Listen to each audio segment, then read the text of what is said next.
Uncle Sam's Unlimited Plan. In this video, we'll look more closely at how the Lifeline program's costs have exploded. Do me a favor, grab your most recent phone bill and look at the fees. See the one for the universal service charge? Congratulations, you're helping to fund the Lifeline program. Let's take a look at what you're paying for.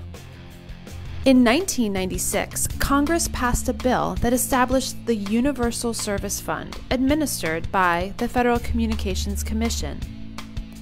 The FCC requires telecommunications companies to pay into the fund, and this requirement is passed on to consumers through the Universal Service Fee, which is on every phone bill.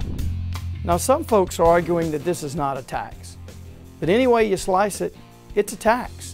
Consumers are forced to pay it, and where I come from, that's a tax.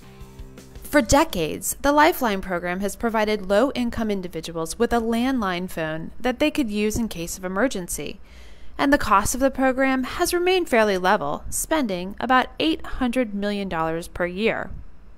But in 2008, Uncle Sam's Unlimited Plan was born. That's when the FCC started allowing companies to offer free cell phone service. Get your free government phones today. It seems like everywhere you look, there's a company trying to sign up more Lifeline cell phone users. You may have received flyers like this one. You may have seen the kiosk and gas stations advertising free wireless.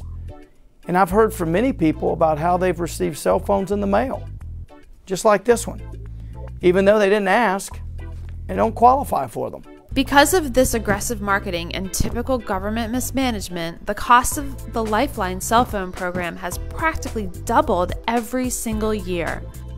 Last year alone, this part of the Lifeline program cost U.S. consumers over $1.25 billion with a B dollars. That's billion, not million. So what could you buy with a year's worth of this unchecked Lifeline spending? More than 20 brand new C-130s, over 340 million gallons of gas. Or, put another way, that's enough for every household in Arkansas to take a 3-day vacation to Walt Disney World. Clearly, the cost of this program is out of control, and even FCC officials recognize that this program has invited fraud and abuse and is in need of a fundamental overhaul. Unfortunately for consumers, after 4 years of rampant abuse, the FCC has been slow to move, and the costs keep rising. That's why I've introduced a bill to reform the Lifeline program by ending the cell phone part of it. The Stop Taxpayer-Funded Cell Phones Act would provide only landline phone service to those who need it. Help me spread the word about this wasteful program and my bill to reform it so that we can bring common sense to Washington and end Uncle Sam's Unlimited Plan. Like Tim on Facebook to learn how.